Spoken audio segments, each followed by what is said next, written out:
Hello, I'm MC Toon, the second worst rapper in the world. How are you guys doing tonight? This is my second live stream in a row. I got a double header. Both people showed up, so that's excellent.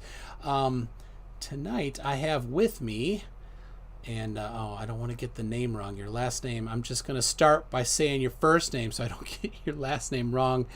Welcome, Keith. How are you doing tonight? I'm doing great, thank you. All right. Your last name, it doesn't matter a ton. You don't have to say it or whatever. But I think I put in the, yeah, I did. Korittky. Korittky, that's it. Korittky. Okay, very good. Keith Yeah. Korittky. Keith Korittky is concerned about 5G and cell phones and RF and everything. So let me get. We had a little bit of a, a topic list here set up, so I have that. So why don't you start with, do you want to just tell us a little bit about yourself, not necessarily about 5D, whatever you feel comfortable with, and if that's nothing, then nothing is fine. So Right on. Well, let's start with the prayer. Hopefully the audience doesn't mind, because I'd like to do that before I do anything. So, God, our Father in heaven, Jesus Christ, our Lord and Savior, thank you for bringing us together in this great opportunity for the world to hear this message. And please guide me in your direction, God. In your name we pray. Amen. So, it's been very interesting the past 6 months. In a nutshell, my world has essentially been magnetized and flipped upside down. And I'm 33 years old. I've lived in Phoenix, Arizona my entire life. I have two businesses here. I'm a residential contractor, and I've got 5 children. Been married for 14 years, and it's been really scary, especially right around March. March is when things really started to kick off. I was having behavioral issues, relationship issues. It was definitely dividing my world, and I just knew that something wasn't right. And I went to God, and I asked him what was causing all of this. And it was like it was being uploaded into my brain. Unplug the router, take away the tablets, and reduce my my family and I our cell phone exposure. And that was kind of the start. And there were a lot of incredible things that happened in April. It ended up leading me and my family out to the wilderness for 2 weeks, where I wasn't around any of these frequencies. And I documented that experience the best I could. I did a written testimony, and incredible things happened while we were there. Almost every day, the entire 2 weeks, there were just incredible things that happened. And we were on a creek bed in Prescott, middle of nowhere, near a place called Breezy Pines, which is a town in the mountains up there. I had never been to that area before, and we loaded up and we left at 5 o'clock in the evening on a Sunday, and we got there about 8. Had no idea where we were. Woke up the next morning to like an established campsite with fruit trees surrounding us, and a running river, which was just a hop and a skip away. That was one of the requests that my wife wanted, was a running river, somewhere for the kids to play in the water and wash dishes and stuff like that. And we got everything that we needed.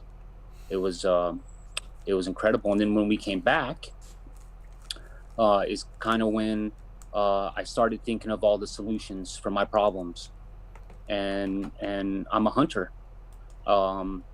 It's one of the attributes that I have, is I like to hunt.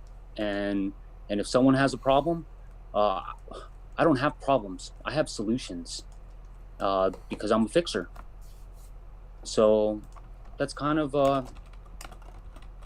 overall what's kind of happened. And there's a lot of other stuff. I would probably need 4 hours of your time to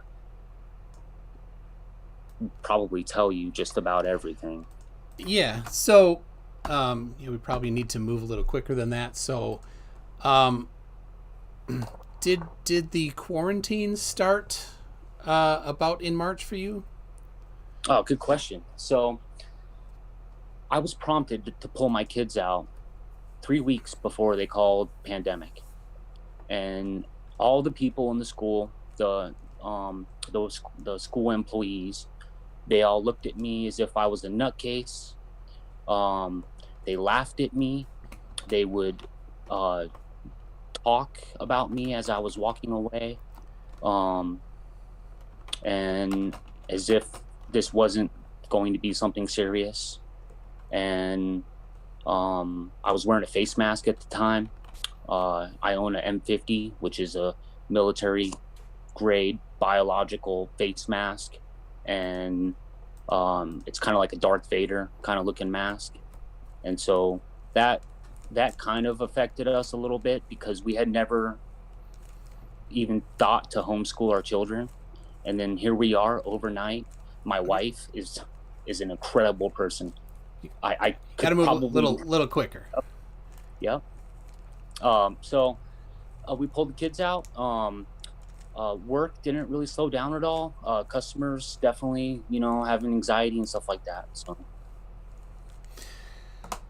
All right. So how does this then relate to RF and cell phones? Yeah. So I bought this meter. I got 2 of them. And I started playing with this and going around my house, figuring out what was having output take place. So what I was discovering, which I'd like to do on the demonstration if we got time for that, is all of these wireless devices that we had in our home. I'm talking every kid had a tablet.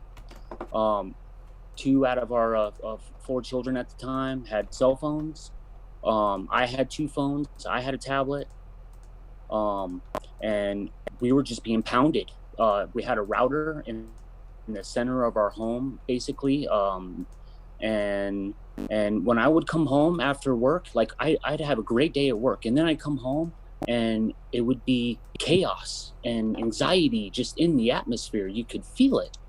And it took a few months for me to start connecting the dots on where all this was coming from, and why I was experiencing this, and why my wife wasn't having these sensations and feelings. And then one day my daughter, one of my daughters became lethargic. And if you have children, I wanted to do everything in the world to prevent her from suffering, because that's what it appeared to me. And so the meter had led me out to my power meter, and there was a communication box under that.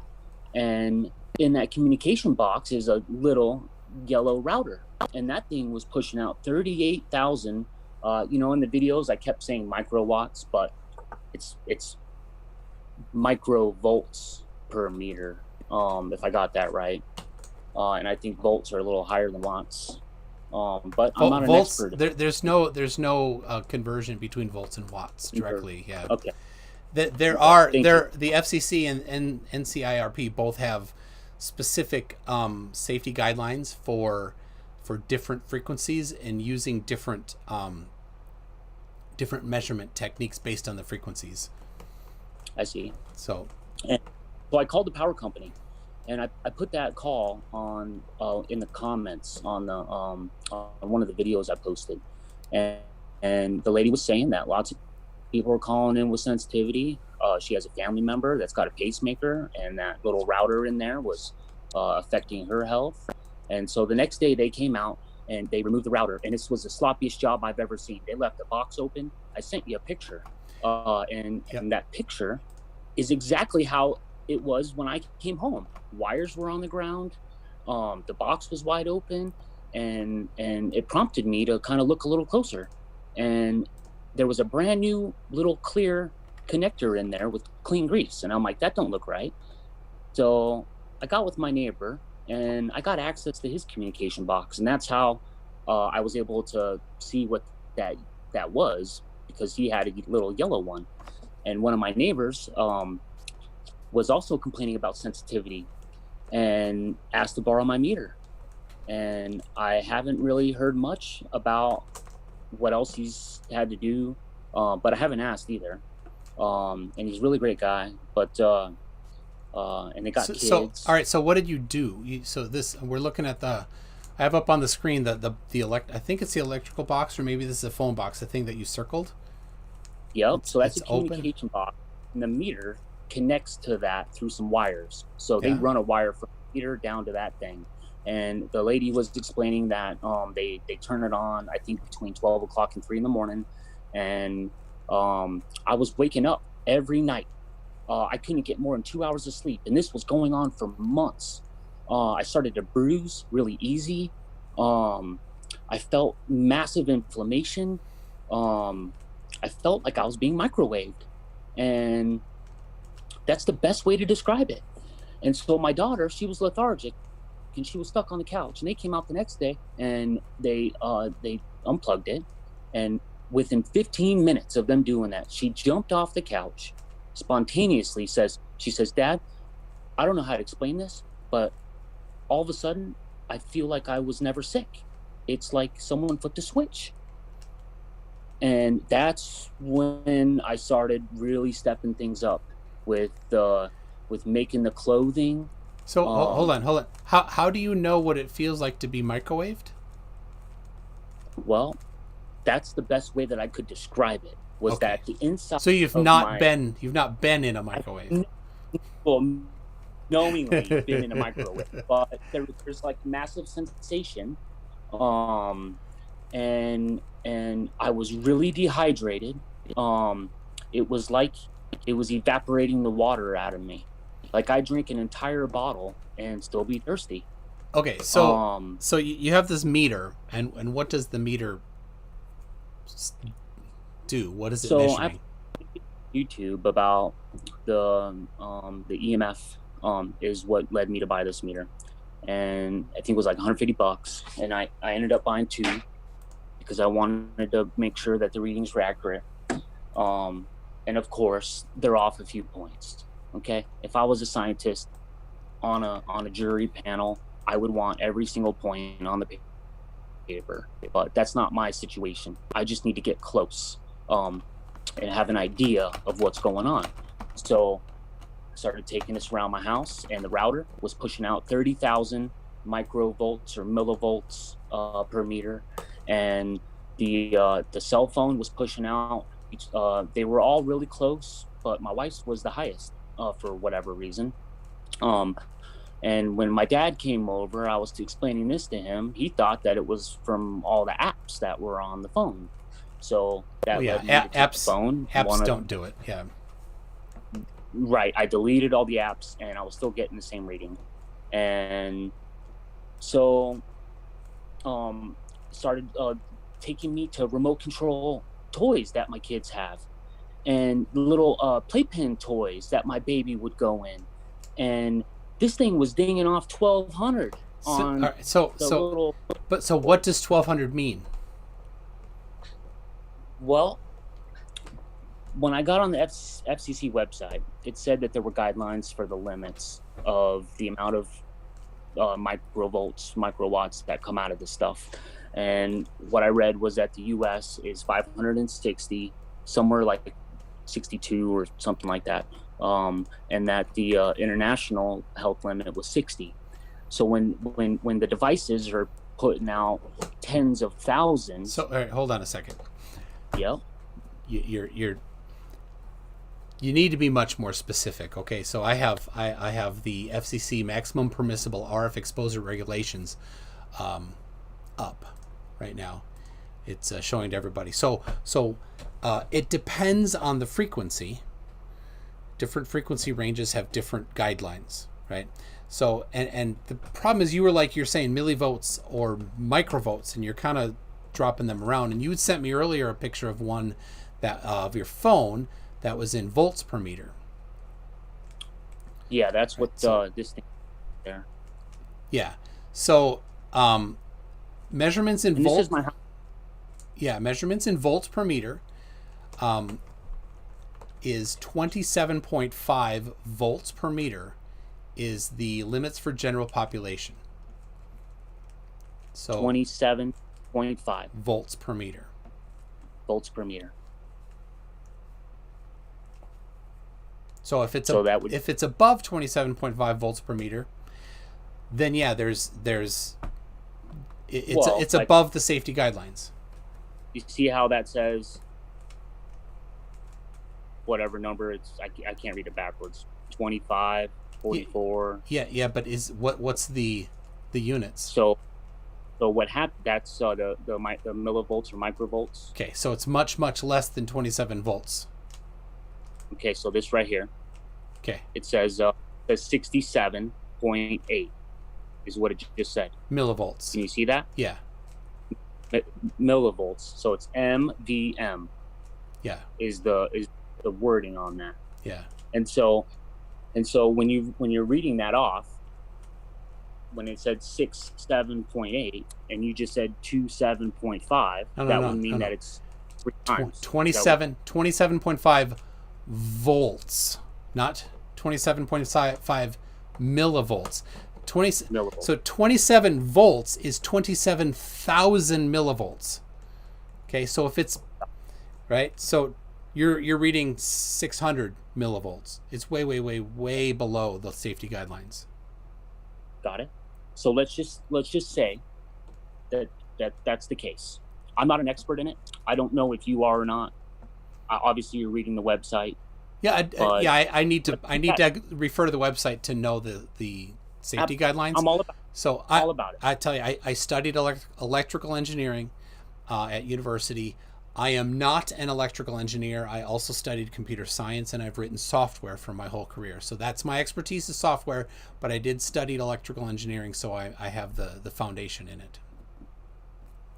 So when this thing is rocketing off, so right now I'm on airplane mode with the phone, and it's been at these readings, but then all of a sudden it peaked to like 700 a second ago, and when I first launched the app, it went to 7,000, and I've never seen that happen when the phone's on airplane mode and I'm connected to the connector. And I sent you a picture of that connector that I use. Yeah, my family. The Cat 5 bridge, the Lightning to Cat 5. Yep. And so when the phone's on airplane mode, I don't feel any sensation at all. But when data's on and Wi-Fi and Bluetooth, it's really, really high. You take the Wi-Fi setting off, it decreases. You take the Bluetooth setting off, it decreases by 5,000 points. And at least on my devices. And the tablet is pushing out 40 to 44,000 of the MVM, and I thought that was alarming because my phone doesn't even do that. None of our phones have ever got that high above 35,000. But like my son had remote control toys in their car, in their bedroom, and that was saying 6,500 with the switch off, and it was one of those iRobot things or something. And so it was really me looking around trying to find this stuff. And once I started removing it, which was probably the most challenging thing that I've ever had to do being a father, because the addiction to this stuff is so immense. The level of patience right. So the problem is, so you looked at a meter and you didn't understand what that meter was. You didn't understand what is safe and what's not safe. You don't even have any relative idea about the levels, what's high and what's not high. Well, back in February, I was here's the deal. It's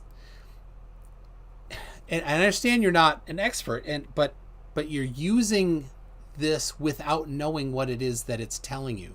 So basically that device isn't being useful because you don't know what it's measuring.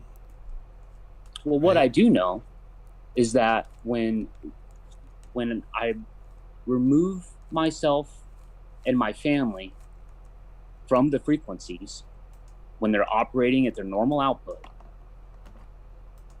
the anxiety goes away, the family connection starts to come back, the spouts between family members goes away, and then when we bring it back into our lives and everyone's using it as normal, there's nothing but chaos. So all right. So let's look at let's do a little bit of a scientific look at this. What variables change from when you're using the devices to when you're not using the devices? So for me, when I'm holding my phone, I have sensation in my hand. And back in March, I could feel it running up my arms. I feel emails and text messages flying through the air. Back in March, it was really, really bad. After we came back from the camping trip, I was slowly reintroducing the devices back into my life. And now I can hold the phone without it freaking running through my arms. But I still feel the emails and the texts. With my kids, everyone's different. So some of my family members are what's known as hyposensitive, and the others are hyper. So they share some of the common things that I share. And all of this is new. Just within, as far back as I could reflect, things really starting to change was November 2019. And so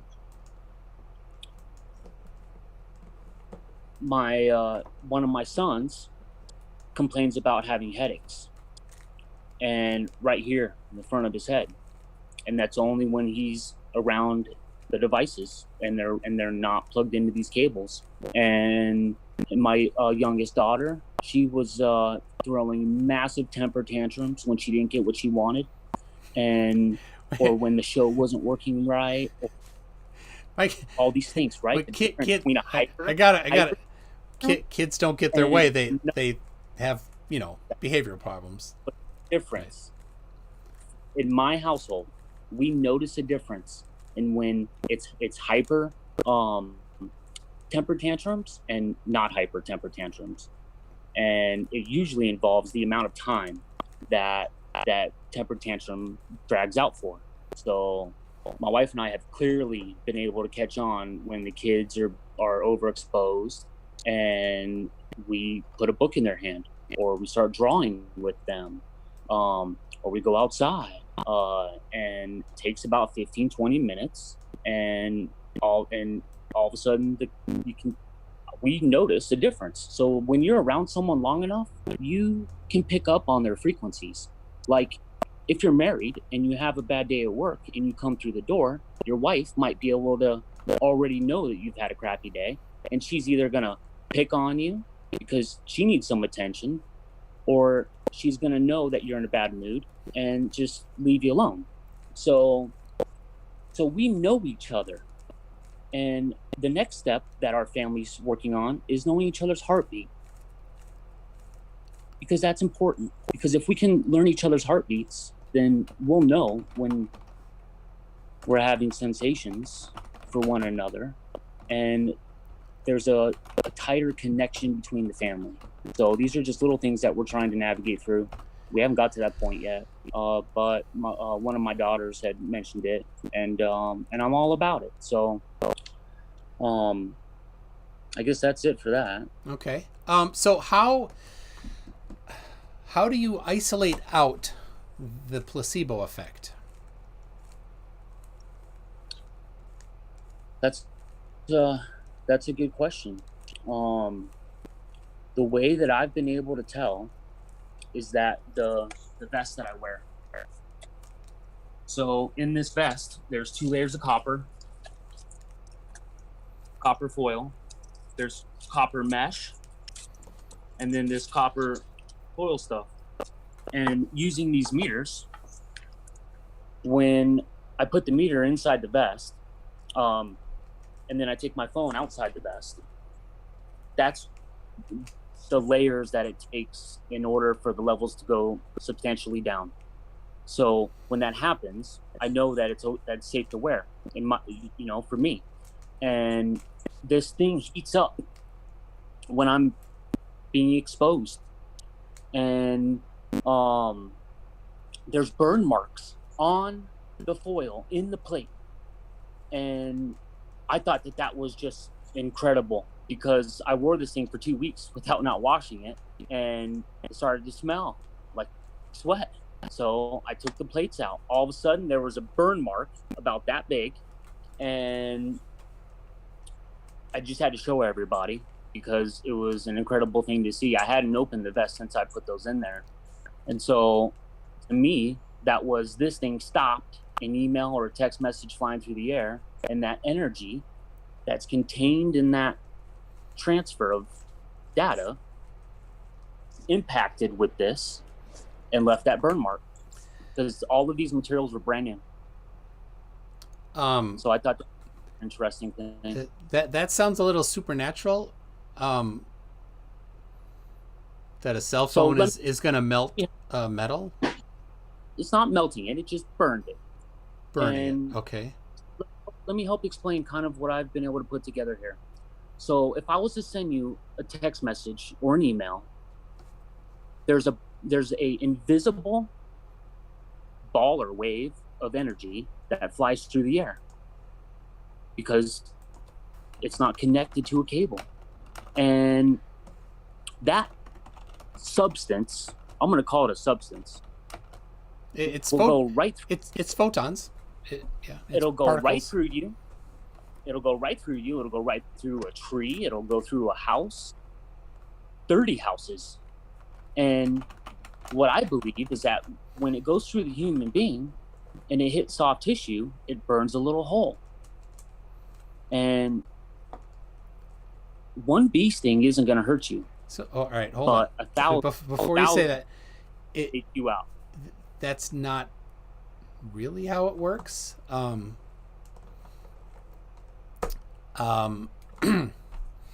how I know. It doesn't poke holes in you. Well, they could be so small that they can't be really seen. But I know, because when I put the device on a table and I take the shielding stuff and I put it around it, that transmission cannot make it to the phone. And an example would be, it would take like 4 layers of aluminum foil to accomplish that. And then when another reason why I know is because I can feel the stuff fly through me, and I can tell what direction it came from. And some of the symptoms that happen is my chest will sink in right about here. There'll be this sink in feeling. And then the phone goes ding, and I'm like, no way. Grab the meter shot up, and that's what happens. The meter shoots up when these texts come. So like if the phone is operating, of course there's 45, I mean that is expected. Just right, because the phone is communicating with the tower, right? And so when the tower sends data, the phone sends back to confirm that the data was received. So yeah, there's in and out of data. And there's been some phenomena things that have happened in my area. There's been some fires recently, and they've been said that they don't know how they started. And today I had this thought that they say that this 5G is lightning speeds. It's more powerful, but it can't travel that far as like 4G could. I don't know this stuff. It's just what you hear or read. And the thought crossed my mind, what if 2 emails or whatever collided with each other in the air? And some guy on YouTube was saying his house got burnt down. And they called it a plasma fire or a flash fire. And so I thought that that was kind of an interesting thought, that none of this stuff is being thought about, Okay. um, Let or me talked about. let me explain a few things. Emails don't collide. That's not really how it works. When a oh my gosh, I don't know even know how to.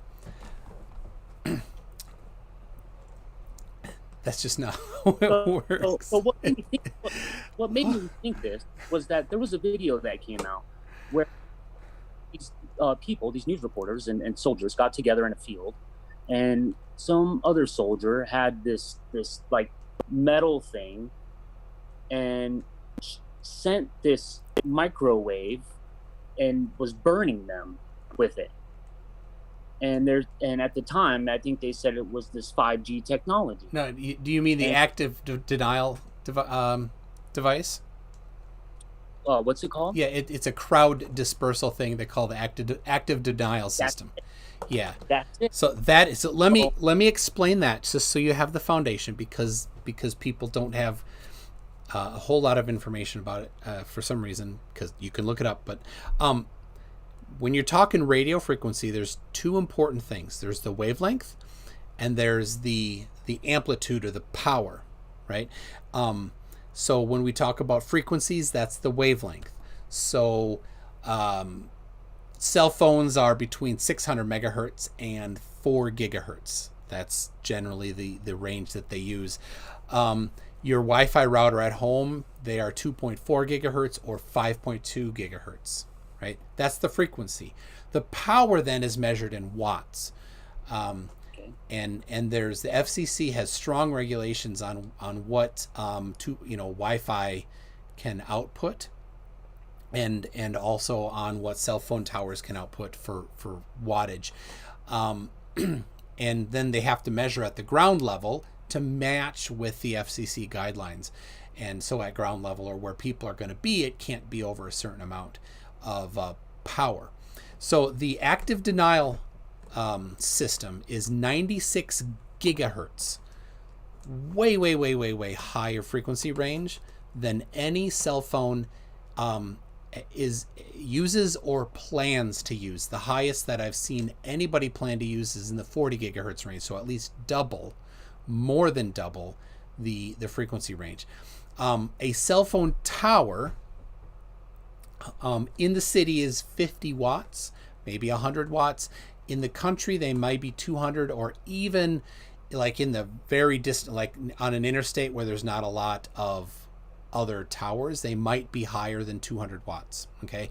The active denial surface is 100,000 watts. Okay. So it's not the same frequency ranges as phones. It's not the same power as phones, and it is absolutely not 5G in any way at all. Okay. Do we know if the routers and the towers have governors on them? Absolutely. To where yes, the output cannot be adjusted. Yeah, that they have to. In fact, what they do is the towers, when sending to your cell phone, are constantly monitoring the feedback from the cell phone. So the cell phone gets the signal from the tower, and in its return packet, it tells the tower the strength of the signal that it received, so that the tower can then adjust up or down. So if you're traveling away from the tower, over time it's going to increase the output to your phone. If you're traveling towards it, it's going to start decreasing it, because the tower doesn't need you to have any more powerful signal than is necessary. So yeah, every single basically whoever you're talking to is getting a custom strength signal. It's a lot more complicated than that, but it's customizing the signal strength for you. But there is absolute limits from the FCC, and they have to measure them, or they can get in trouble because they're licensed by the FCC, and there's big fines if they break these. So yes, there is a governor, and every tower has one, and it's changed based on the device they're talking to. So if they're switching over to this 5G, because I live in a rural area, could it be possible that because there's not antennas around me, that I was being subjected to a higher output from this stuff? Well, if you're in a rural area, then it's very unlikely that you have 5G. They're starting in the most densely populated areas first. So in Minnesota, there's just a few blocks in downtown Minneapolis and downtown St. Paul where they've installed 5G so far. In Arizona, it's going to be just in downtown Phoenix. If you're a rural area, you won't see 5G for quite a while. I see. And 5G generally is lower power than 4G. They if you've seen, they talk about needing extra towers, more towers for 5G than for 4G. That's because they're doing lower power, and that's actually a benefit. So if you have if they're putting up 5G towers and you only have a 4G phone, then it's not compatible. Well, your phone won't talk to the tower in 5G, and if you don't have, but it doesn't. A 5G phone will talk to a 4G tower. It doesn't matter that much. So then, that what I've been subjected to is just is the 4G service, which is a higher output than the 5G, and if that's the case. Yeah, just a second. It could be. I mean, you could have had people move in that are using more cell phone service. I seem to see sometimes, like if I'm in my living room, and I just turn the meter on, peaks of 400 or 500, and I have thoughts that, you know, maybe my neighbor is sending something and that this thing just picked up on it as it was flying through the air. Sure. You know, when the tower sends the signal, if you are in the broadcast area, then it goes to where you are as well. And same thing for the phone going back. Typically, the phone's return signal is less powerful than the cell phone tower sending, right? Because a little battery operated device can't send as much power out as a tower because it's got, you know, plugged into the mains. So just seeing my daughter in her recovery, and it's interesting about how the Mexican virus, there's no cures. So like if you got the flu, I'm not a medical professional, but I think if you had the flu and once the flu was gone, you were cured from it. Might come back next year, but it's not like a recovery.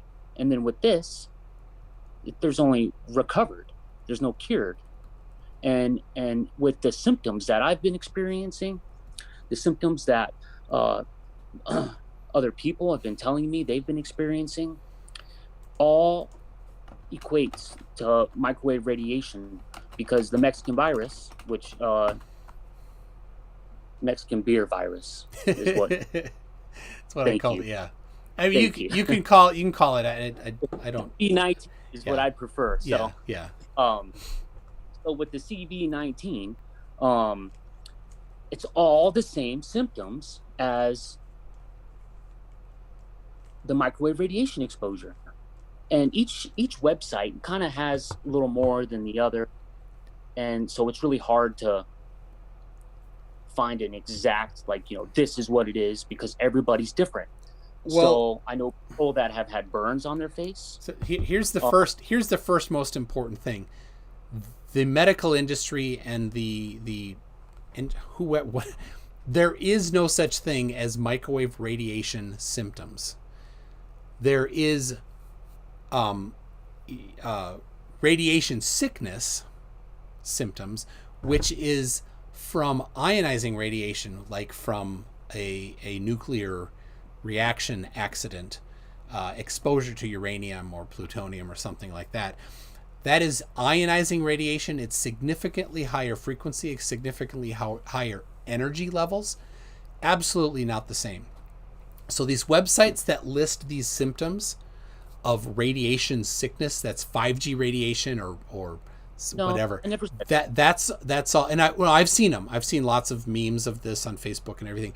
None of that is accurate. It's all just made up stuff that somebody who made that meme put together a list of symptoms and said, this is the symptoms of whatever. They never cite their source. And if they do, sometimes they do cite a source. It's just a website that doesn't cite their source. Okay.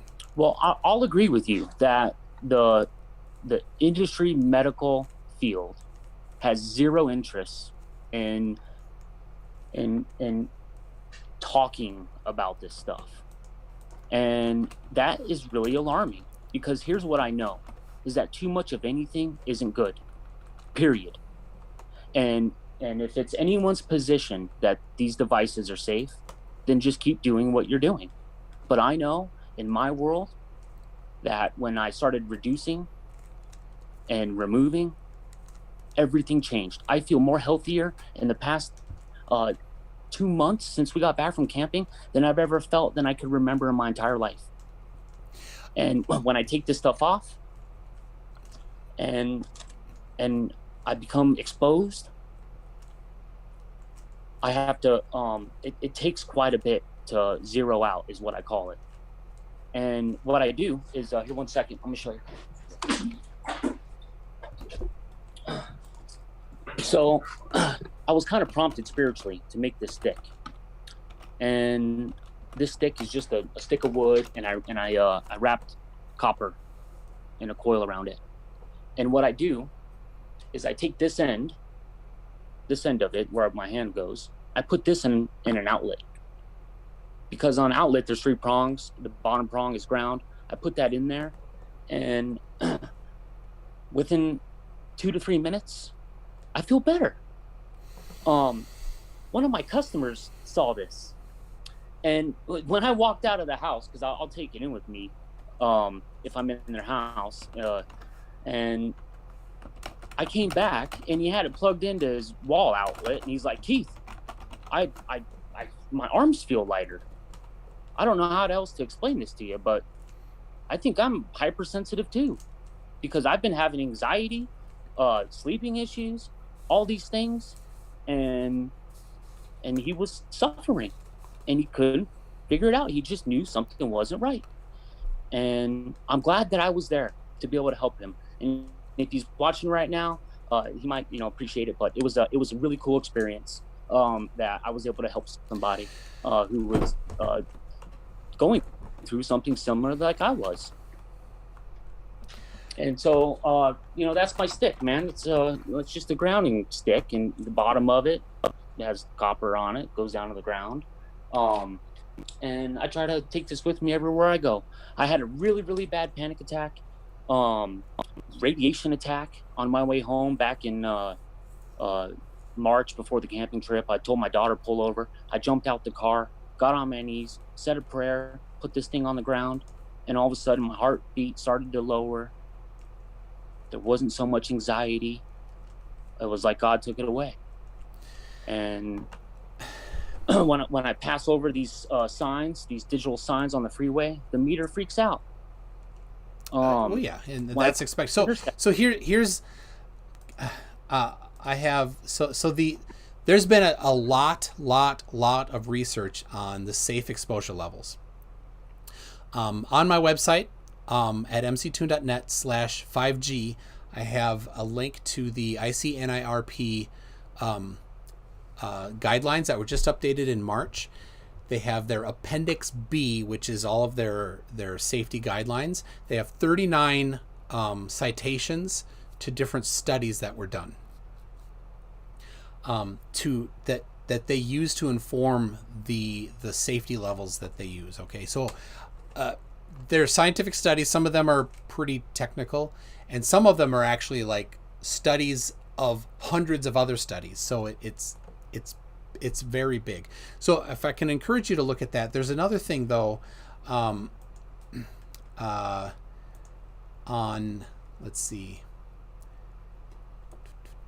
All right, electromagnetic sensitivity, mctune.net/EMS, or it's right off of my 5G page. People have done studies. I spent about 5 minutes looking for studies on this topic and found 5. And I'm like, oh, that's going to be a lot to review. So I spent some time reviewing them. I don't like to put things on my website if I haven't reviewed them. So I reviewed quickly these 5 studies, and they're on my website listed out. Links to all of them and a downloadable PDF of the actual study.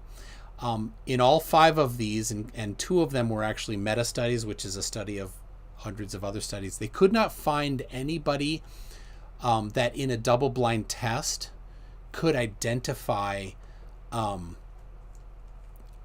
electromagnetic fields. So they had people in different studies, different ones, but one of the studies in particular, they had like an actual like cell phone base station near people. They had an actual just a clean signal generator, so it's not the digital spread spectrum modulation, just a nice clean signal. And then another one they call the Sham Test, where there's nothing. There's a box in the room. Somebody goes and flips a switch, and the participant sees them flip the switch, right? So there's 3 different 2 tests and 1 control, and in all of these studies, nobody was able to identify when the actual devices were there or not. Yeah, you might actually be, but in these studies they haven't found anybody. What these EMF doctors are saying, people that have dedicated a lot of time to this, they're saying that only 1% to 2% is hypersensitive. So it doesn't.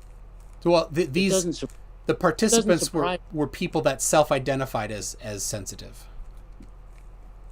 That could be really subjective, because that's exactly right. Yeah. Back in March, the level of sensation was really, really high, and now it's not so high. But I've also done a lot of mitigation, and my dad, my uncle, maybe it's something with the bloodline, because my dad and my uncle both in the hospital, both with pneumonia. This was in February, and there were lots of other people in February that were in the hospital with pneumonia. There was a few on my Facebook page. I didn't know these people, but I was friends with them through other friends, and they all had inflammation and fluid in the lungs. Apparently they sucked a lot out of my uncle. Did it 3 times or something, and they were all experiencing kind of these similar things. But had I not acted when I did and gone to God with this before the doctor, I'm confident that I would have been in the hospital on a ventilator or on oxygen, because it was bad. Now I sleep in a Faraday cage, and it's grounded to my outlets, and I get 7 hours of sleep every night without waking up. And before, I'd be lucky if I got 2 hours without not tossing and turning and waking up. And there would be weeks where I would go 21-hour days, just all this energy in me, all this anger and frustration, and I'd only get 2 or 3 hours of sleep for that whole 24-hour period. So there was definitely I think the lady on EPS on that or the power provider, she was talking about that, and that was in the comments. And then, just another thing that's really alarming about this is that someone goes down to the Department of Health and starts asking questions. It's like they got the cops on speed dial.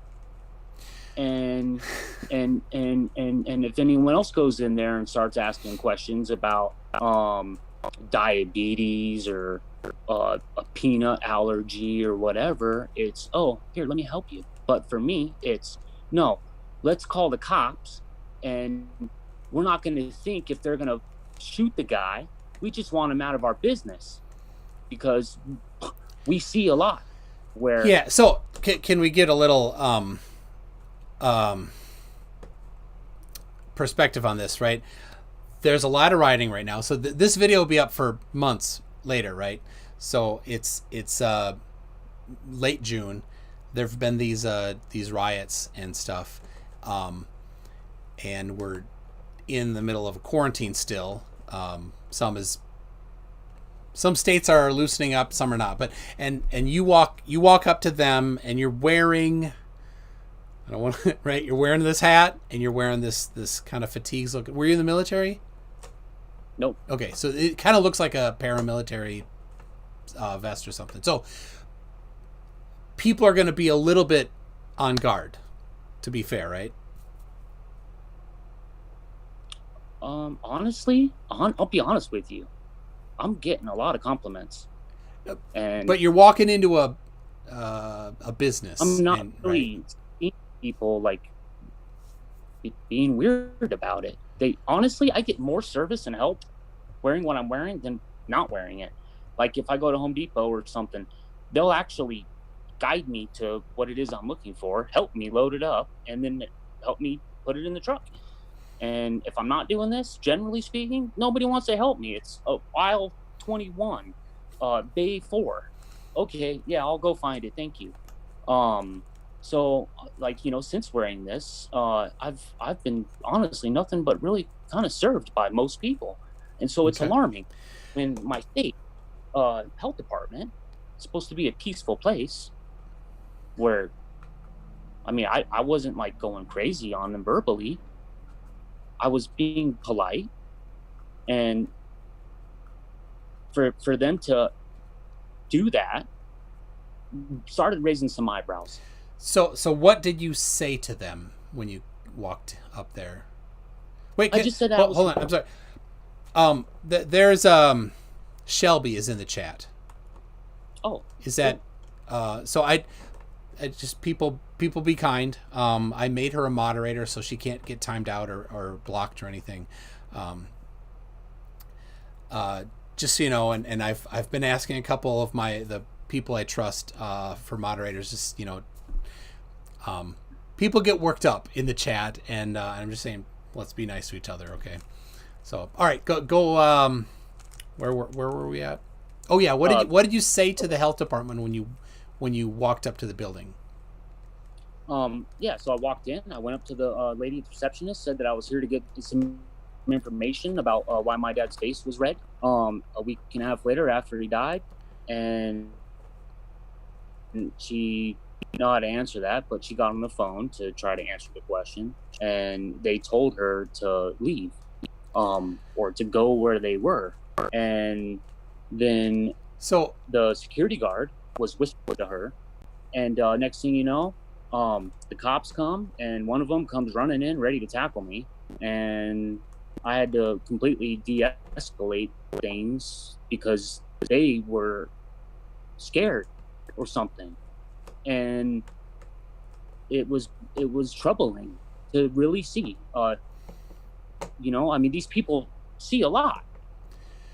Now, so if I had, why didn't you call them? Why did I call them? Why did you not call them? I did call them. I called them 2 times. First time, that first video is on the comments, uploaded in the comments of the first interaction at the Department of Health, and the lady hung up on me when I asked for her name. Her name was the state of Arizona. Would not patch me through to a supervisor, and I just wasn't satisfied with the call. It was about 6 minutes long.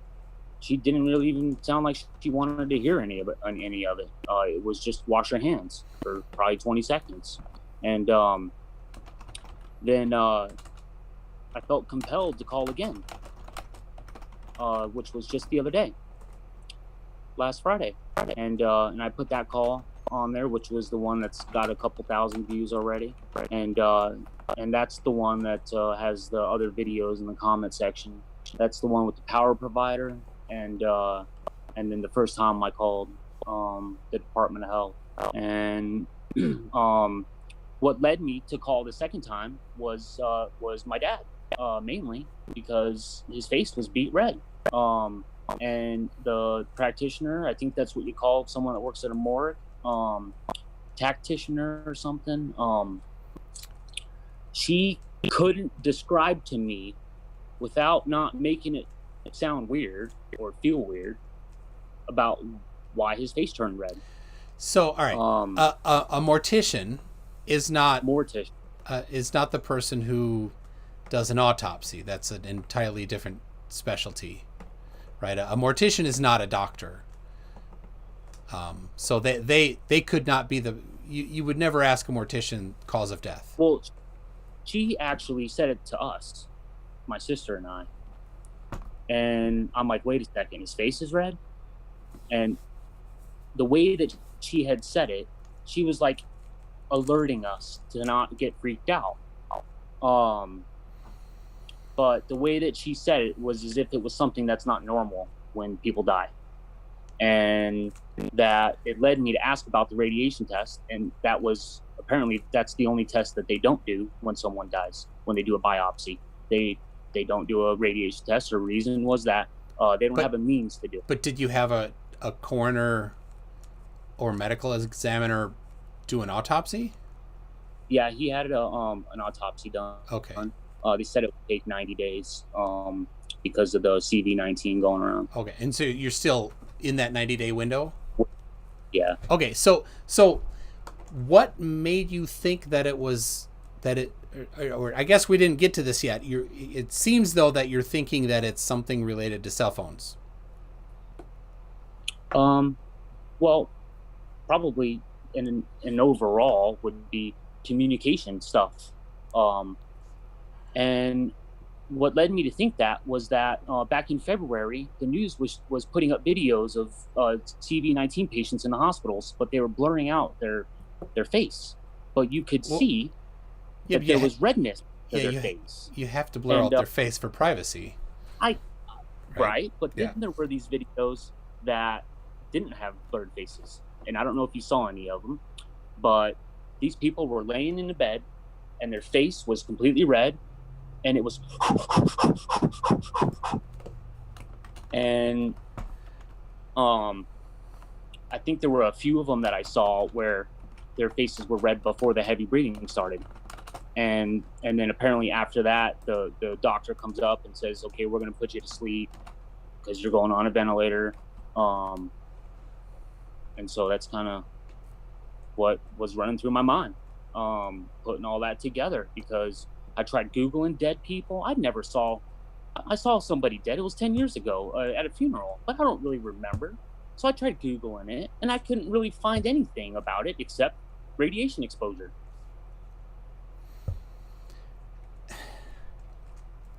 Yeah, I there's so many things to conclude that because the level. I mean, and your meter tells you that it's. The levels are very low. Well, this thing has turned on all by itself a few times. And I didn't even know this, but there's an alarm in here. Speaker. Yep.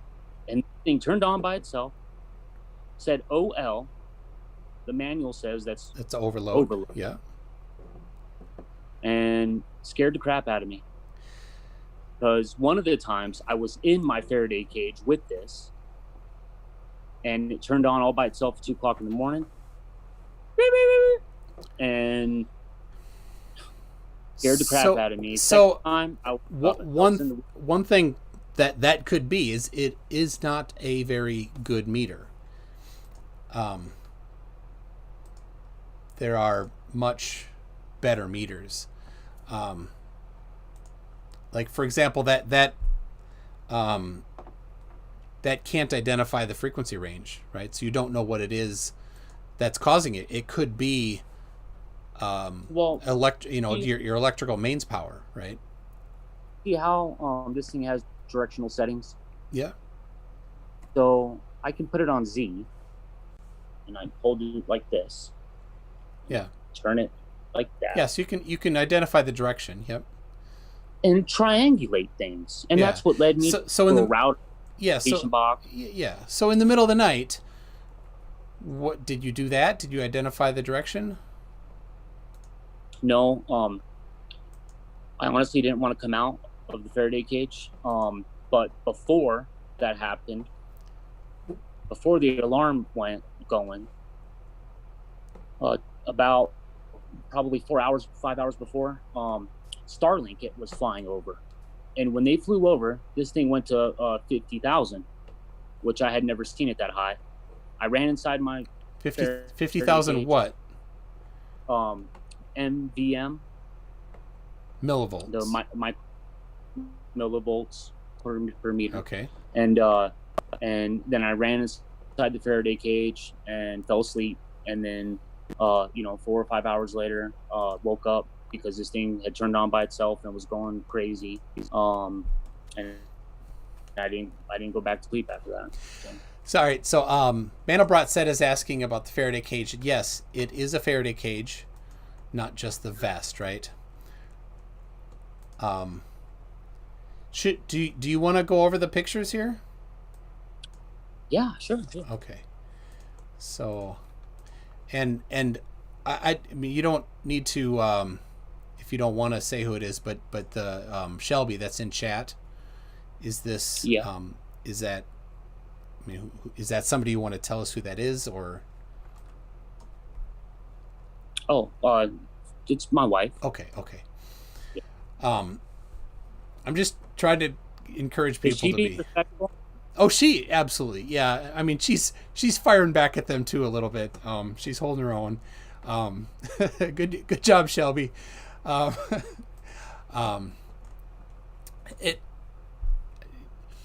There's always bullies. Well, here's the thing. I like to be nice, even though I'm not with you on this stuff, right? I like to be nice and have a good conversation, right? So I sent her specifically that the link to the 5 studies. If you are the ones that can identify in a double blind study that something is happening, then that would be great. But there is a strong placebo effect as well.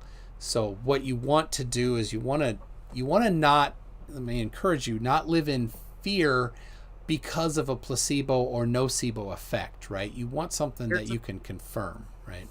Here's some validation. DPS officer said he's hypersensitive, wears a copper bracelet, knows exactly what I went through, where I'm going through. He's going through the same thing. Today, I saw a guy running with a sweater, with a hoodie on. 98 degrees outside. I'm like, whoa, is that a hypersensitive person? I turned around, rolled the window down. Turns out, I was the best thing this guy ever saw today. He didn't know how to explain his symptoms. He lives down the road from me. This guy's got cancer all over him from who knows what. But he's also experiencing the same hypersensitivity. Had to get different earbuds because the earbuds were causing sensation. And the sun was causing sensation on him too. That's why he was wearing a sweater with a hoodie. And so it was very interesting to see this. And there's a lot of people on YouTube that go over hypersensitivity, and everybody's a little different. There's not because it's exposure, and the symptoms are so wide ranged that everybody's going to act different. And the hyposensitive people will dismiss everything I say. Yeah. Okay, so they'll call me. Yeah. So you have an anecdote that's you, right? And as your confirmation, you have another anecdote. What I'm saying is a double blind study where you don't know if something is transmitting or not. Being able to correctly identify when it's transmitting and when it's not transmitting would be what I'm suggesting that you try to figure out. And I don't. A good friend of mine from college, his wife, I went to college with her as well. She is also sensitive They do the same types of things. They plug all their phones in inside the house, and he does. We're working from. I work with him. We're working from home. He does his work in the garage so that he can be out of the house. I don't know. The thing is, there are radio and TV towers, and they're still transmitting, and they're much, much higher power. And a lot of them are in the same frequency range as cell phones. But people don't complain about that.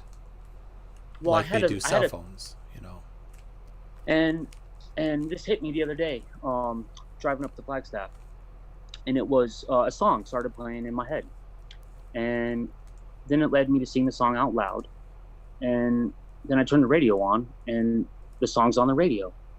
I'm like, that's awesome. How many times has this happened to me? Maybe throughout my life, maybe 20, 30. And it got me thinking, am I picking up on the broadcasting?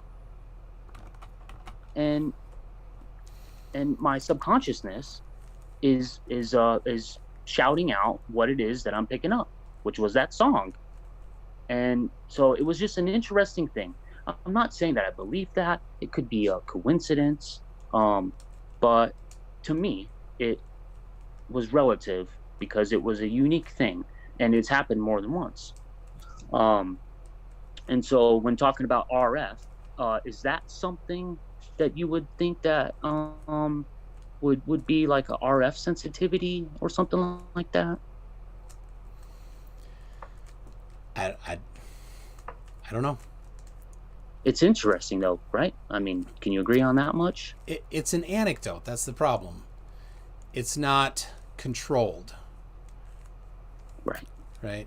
And so, like I said, the 5 studies I cited, people that self-identified as electrosensitive were 50-50 on telling whether it was on or off.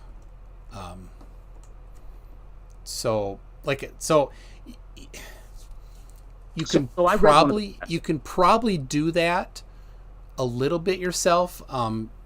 You don't want to force the outcome by setting up the study in a way that, or a test, if you want to test yourself, right? So, but I don't know. I read one of those tests that you were going over, one of the 5. I'm pretty sure I read one of them. Okay. And the patients or the people that were doing the testing, it was saying that they were being subjected to levels of like 10 microvolts per meter. Well, I don't even think that I could feel 10 microvolts per meter. If it's like 130 for 8 hours, I could probably feel that for a little bit. If it's 30,000, I'll be up for 22 hours, 21 hours.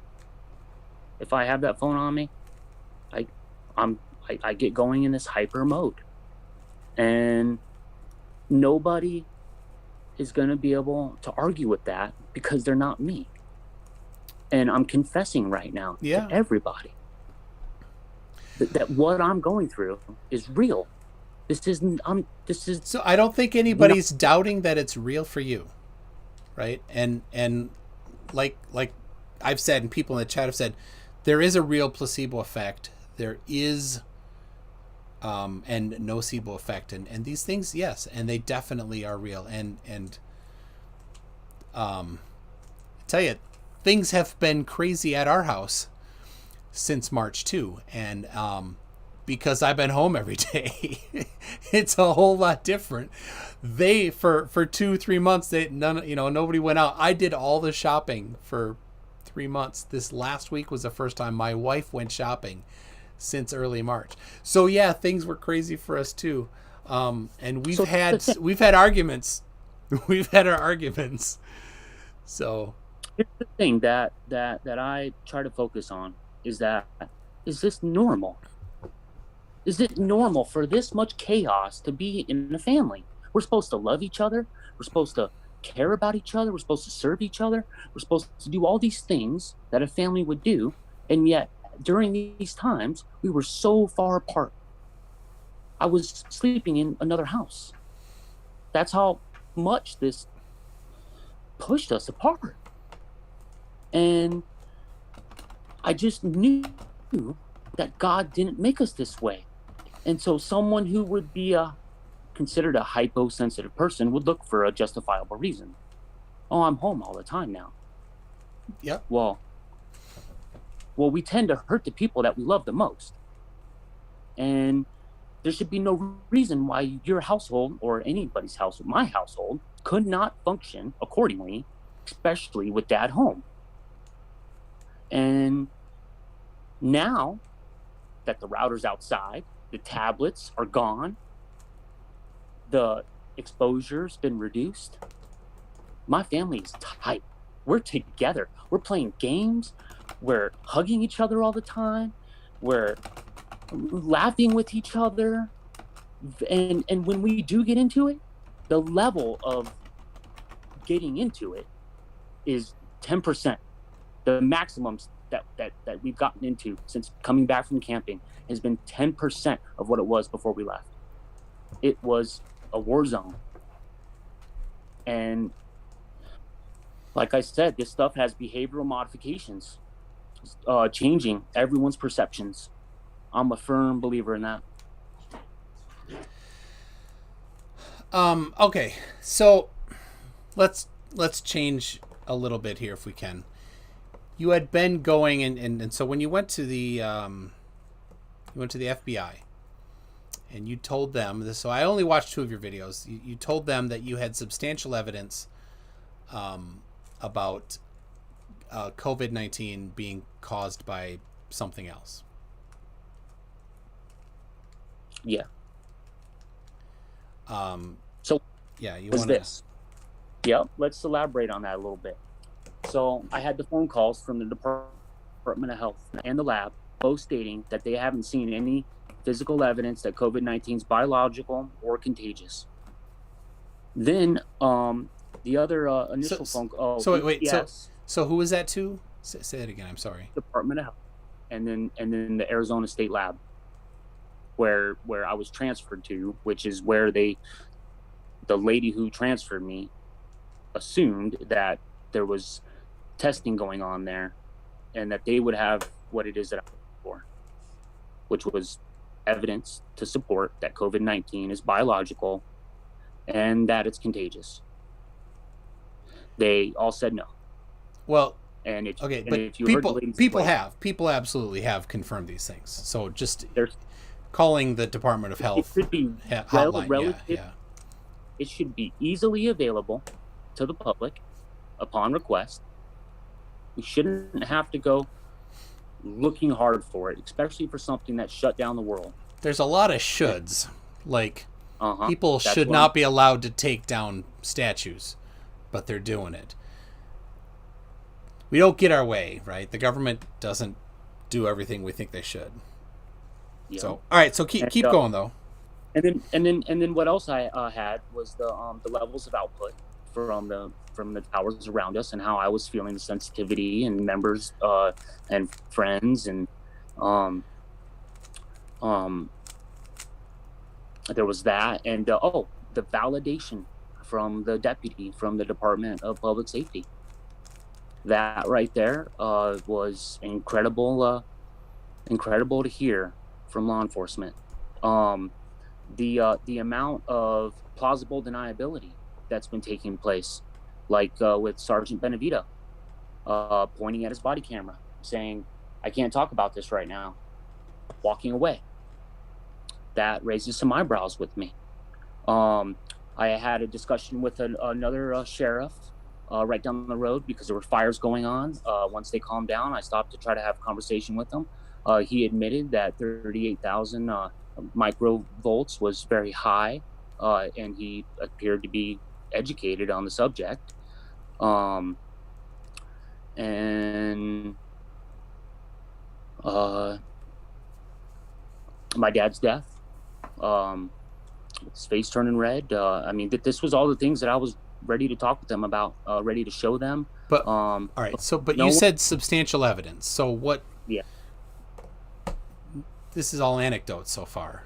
Well, Well, when I call the Department of Health and they're stating on record that they have no evidence, they haven't seen anything, how can you mandate our state if they haven't seen it for themselves?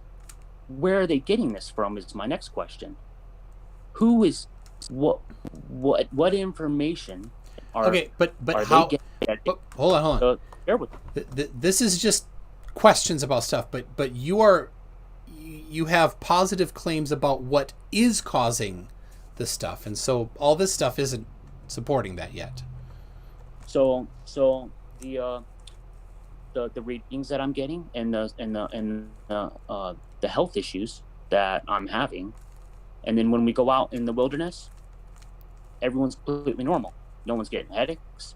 No one's losing sleep. No one's having other issues, anxiety, inflammation. I mean, I was cutting down the road to get my truck out from all the overgrown brush, and I was doing that for 10 hours. I woke up the next day, I wasn't even sore. If I tried to do that here in the city, I'd be sore for 3 days. And if they cared, they would have contacted me by now. No one's contacted me. It's been 4 or 5 days. If who cared? Well, if they, the FBI. But it's not. Because, but how is that their responsibility? Because I believe that this is a crime, what's taking place. But what is a crime, and what evidence do you have that it's a crime? The documented readings from the cell phone towers. But none of them that you provided were outside the FCC safe guideline numbers. Well, I just said that 38,000 was coming from one of the towers, and that would be 11,000 more than what is on your website is the health limit. Yeah, well, except there's a couple problems. The volts per meter, the regulation only goes up to 300 megahertz. Above 300 megahertz, there is no regulation, because above 300 megahertz, RF does not cause a voltage like that. So there's no regulations on that. Well, whatever's coming out. So you didn't actually get a number that was outside of cell phone problem range, because cell phone range, the lowest cell phone that maybe there's less, but is 600 megahertz.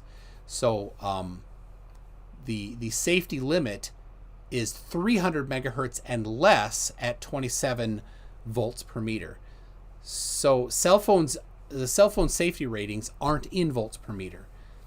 They're in milliwatts per square centimeter, or per area, right? That's what you want to look at, is the milliwatts per square centimeter. So does that meter do watts per unit area? That's a good question.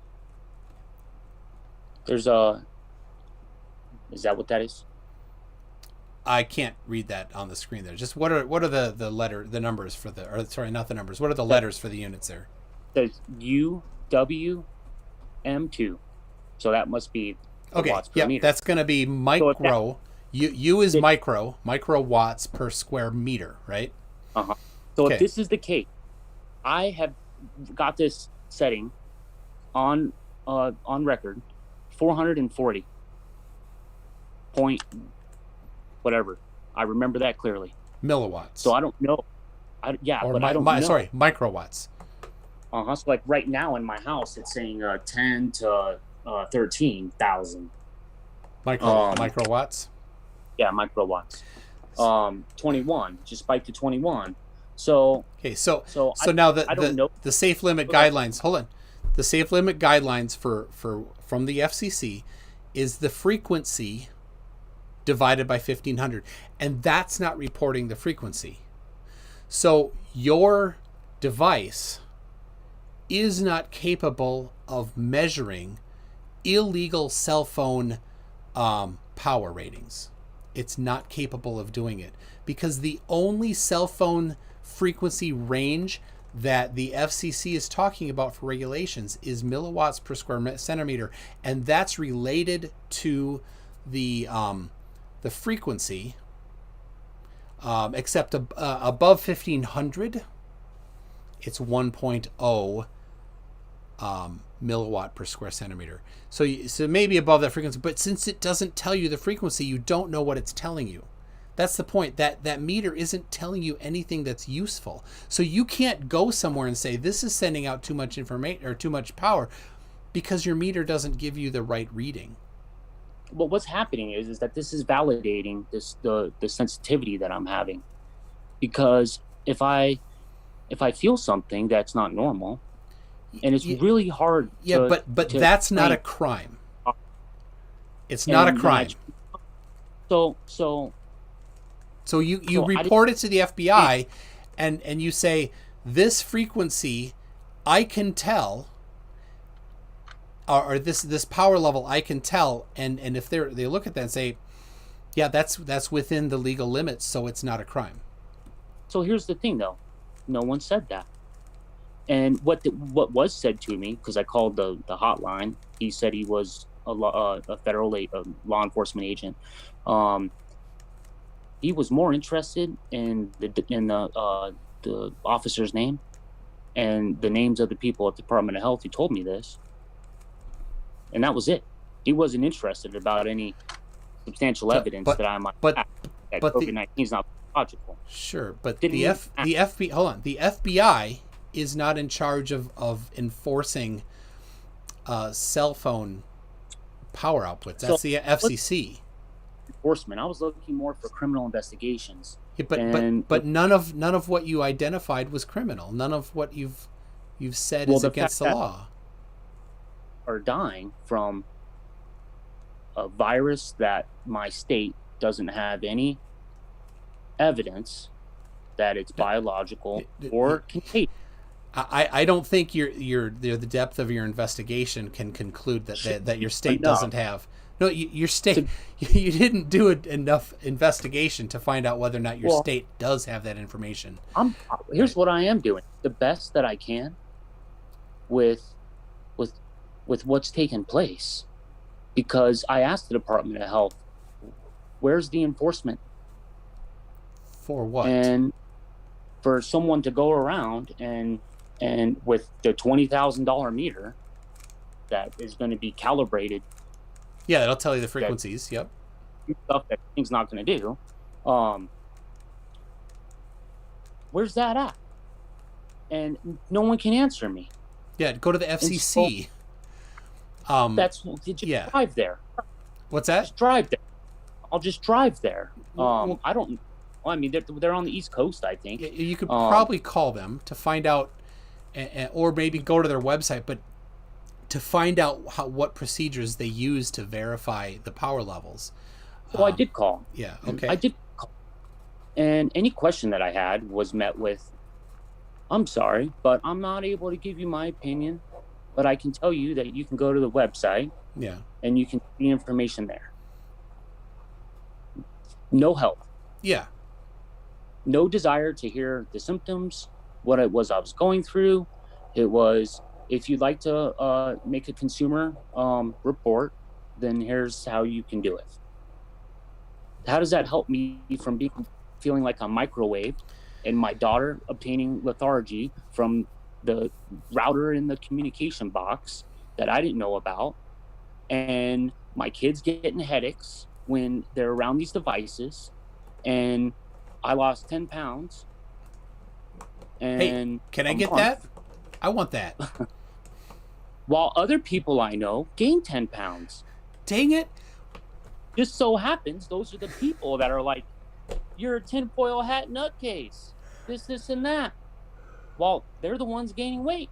I just, it's... So if I wear a tinfoil hat, I'm going to lose weight, guaranteed? I'm not talking about the YouTube community. I give you guys props for saying what you want to say. I'm all about it. I'm talking about my friends, people that directly know me. And the whole thing's just been really, really interesting. And I have written testimony, but I don't want to bore you guys. Okay. Well, all right. So let me do a little bit here. You kind of were going towards 5G causes coronavirus. Let me just show a couple things here. Well, this is where I'm more of a stand. Is that in the past 6 months, I believe the output has been greater, and it's the output that I've been subjected to. My family and I, my friends, my community.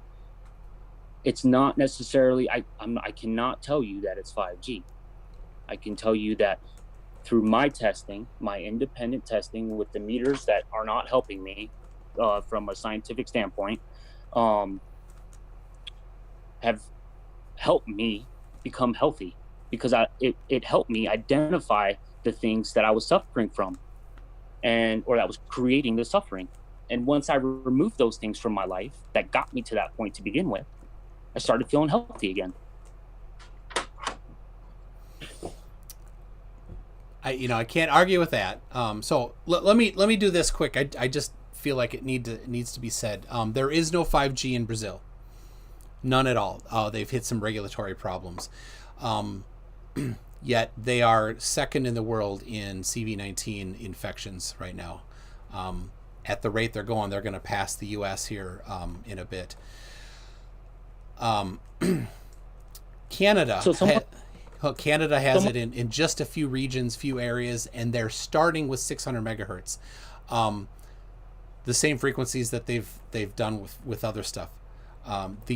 In the UK, they do have 5G, but it doesn't match the CV-19 illnesses, right? Because they start in the densely populated areas, and the rural areas don't have 5G, but still have cases of people getting sick.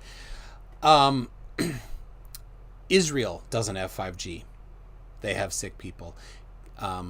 In Minnesota, it's only in downtown Minneapolis, yet every county in Minnesota, except for a couple northern counties, has infected people. So there's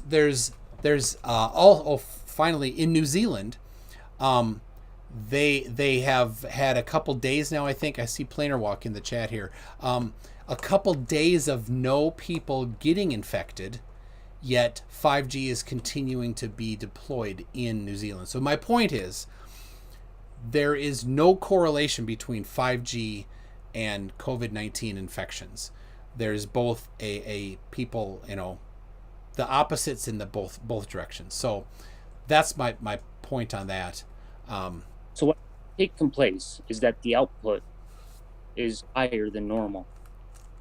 And whether it's from a 4G tower or 3G, the output that I'm recording 6 months. Like, here's an example. I saw a video on YouTube from 10 years ago, and the guy had a meter similar to this one, and he tested the same microwave that I have. And there's this whole thing, this whole discussion is very subjective in nature. But what I saw was his meter was saying 6,500. The same microwave that I have is pushing out 34,000 microvolts per meter. And so, the wires in my walls were reading 800 on this, and now they're between 30 and 40, and that was in March. The wires in the walls, anything conductive at that time. My truck was saying 1,400, and that was with it off, like the truck not running. 1,400 millivolts. Millivolts, and I think I did it 3 weeks ago. It said 40. So I think that they've adjusted the output. It's higher. My testing shows that it's definitely variable. I'll once a week I'll drive around my neighborhood, and I take down readings from what the instrument's telling me. One weekend, it's 400 in this intersection. The next weekend, it's 1,200.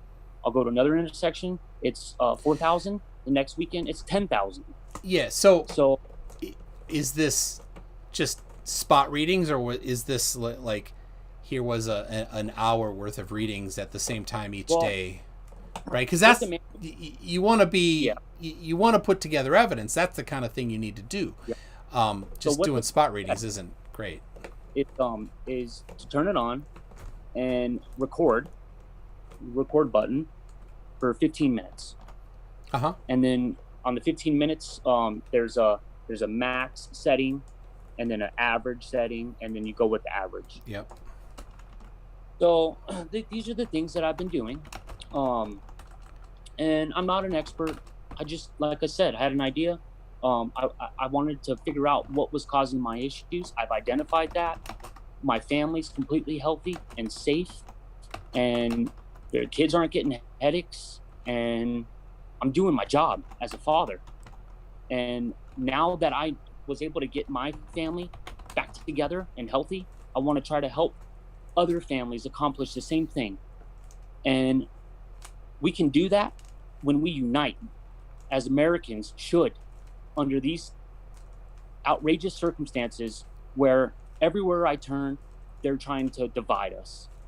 And when I stay 6 feet away from the devices, the meter tells me that the levels, what I believe, are to be safe. And when I'm holding the device, there's this radiation that comes off from it, and it does the images that I saw. It does this from it. That stuff goes on your hands because you're holding it, or if it's to your face. On the meter? On the cell phone. Oh. Or tablet. And then once you're done holding it, what do? You put it in your pocket, and you'll have an itch. You start touching yourself with your radiation hands. Hold on a second. Don't go there. That's not how it works. You're breaking the laws of physics there, man. The video that I saw, the radiation that comes off from the device, let's say like this is the phone and it's flat screen. This stuff comes off and does a curl. And that is the radiation exposure that emits from the phone. And I think they said it comes from the battery. It would come from the antenna broadcasting. Even if the phone's off. Well, my phone's not off right now. It's on, but the screen is locked. Black. Right. Yeah. So, do you mean off all the way off, where you press and hold and you say shut down? Okay. Mm-hmm. All right. You can only imagine what's going on in the comments. No, yeah. Somebody said if you have a smartphone in your pocket, your balls will fall off. Well, something else that was going on was I was having like these little red bumps on my thigh, where I put the phone in my pocket, and it's been months now since I've had a phone in my pocket, and I haven't seen any of those little red bumps. And when I go on Google, people's legs are getting burned. If they wear a Fitbit, it's getting burned into their wrist. There's all kinds of weird stuff going on. Yeah, and this technology. They're not necessarily RF, right? And you're right. Yeah, batteries and things generate heat. RF doesn't generate heat because the levels that the FCC and NCIRP have are all below heating levels, and so if anything puts out enough RF to heat you, then it's breaking the rules. But if when you talk on the phone for a while, your phone gets warm because it's broadcasting and it's using the battery, and when you use battery, it depletes it, and there's an inefficient use of it, so it generates the inefficiency generates heat, so that makes the phone hotter. If you're charging it while doing that, charging it heats it, using the battery heats it, transmitting it heats it, using the CPU heats it. All that causes heat, and certainly heat from the phone can be, or from a Fitbit can happen. So, and right. Of course, this stuff could be photoshopped. Like the imprints of the phones on people's legs. I'm willing to be open-minded. And I would like to see Where? Studies on that. So all right, let's do this. I want to talk to you a little bit after we're done with this. So I have some super chats. I'll read only the nice ones. Hopefully they're all nice. And then we'll wrap it up, and then maybe we can chat a little bit after. Does that sound good? Yep. Okay. Let me get this here so I'm not looking way off to the side. From Saeed Ahmad. When you first started, you were doing a lot of lip smack, and you got more comfortable and stopped that. So he was talking about that. Brainy Beaver, friend of mine who has been having some family issues himself, says, this just in, putting tablets away reconnects families. Yes. Yes. Yeah. Macabre Malefica says, come on, this guy's a Poe. Do you know what a Poe is? No. Poe's Law, look it up, is a thing about online. Sometimes people that are pretending. What's that? Is that P-O? P-O-E. P-O-E. Especially when talking to flat earthers, there's some that people are quite convinced are fake. So a fake flat earther would be a Poe. It's just related to Poe's Law. So that's what it's from. So Saeed Ahmadian says, did he check the internet tubes for email debris? Oh, that's silly. Well, what I thought would be kind of cool is if I could decipher these transmissions. But I think I'm really far away from being able to do that. Well, that's like way out there. I might have a FBI if I can do that. Yeah, you definitely could work for them. Being that it's digitally encoded and almost always encrypted, that would be quite difficult. So let's see. Bella Charge is saying too much air to breathe isn't a bad thing. Yes. Bella Charge also says he just proved it. Team is trying to end us all. So Team is Team Skeptic, another guy on here. Oh, here's the hat. Aaron Armstrong says, holy moly, he thinks you're a little stupid. Sorry. And then... so I told you I'd put it.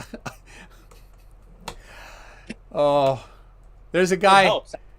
It helps. Okay, so it's not foil. All right, it's some stuff that came from my TV and copper foil, not tin foil. Okay. There's a guy called Flat Out who is a fake flat earther. I think I linked you to one of his videos, and he it's comedy. And he wore for a while he wore a tinfoil thing on a helmet. Well, I started doing some further research too, and apparently linemen, electrical contractors, workers. Yeah. There's been linemen that have put this copper mesh in their hard hat. And when we went camping, I ran into somebody who said that they're a subcontractor for testing wireless devices. And he was telling me that on top of the mountains or inside communication rooms, they put copper mesh lining the walls to keep the workers safe while they're in there from all the stuff coming down. And someone else got on, said a comment about it's like that because of lightning. I mean, the guy lived a few miles away from one of the safe rooms, and he had been up there a handful of times. So he was an elder, and I took what he said to be true. Yep. Okay. Aaron Armstrong says it was overloaded with BS. Macabre Malefica again says Po, Nibba a Po. I think Malefica's from, or Macabre's from Not America, so I don't know what Nibba means, but JL Truth said, didn't I see the same stuff on Better Call Saul? I've not seen that. Have you seen that? So it's interesting too, because I reached out to a lawyer, and the lawyer said I should go watch that show. Oh. And this was a radiation lawyer. But what was also more interesting was that he said his dad suffered from the same things that I was explaining to him, and that they wanted to put him on something called lithium, some kind of prescription called lithium. Yeah, lithium can. That helped him out. It helps people, but yeah, it affects your personality a bit. I did martial arts for 10 years, and one of the students had been, I think he'd been he lived in a home. He was definitely I don't know what his thing was. He's mentally handicapped, and a nice guy, but he was on lithium, and like he couldn't focus. He couldn't focus at all, and then he changed it, and he was off of it, and then he could focus, and he got a lot better, but then he'd get more aggressive, and so the lithium helped him, but yeah, it brought him way down. Like he he'd just sit there like this all the time, like, oh, come on, focus, and he just couldn't. So let's see. JL Truth says, sounds like psychosomatic symptoms presenting as anxiety. Recommend he get some legit help. So there's thank you for the free diagnosis. John Rapp says, this is serious, not my usual smartass mode. If one goes looking for the boogeyman, one will find him, and it's directly proportional to the effect.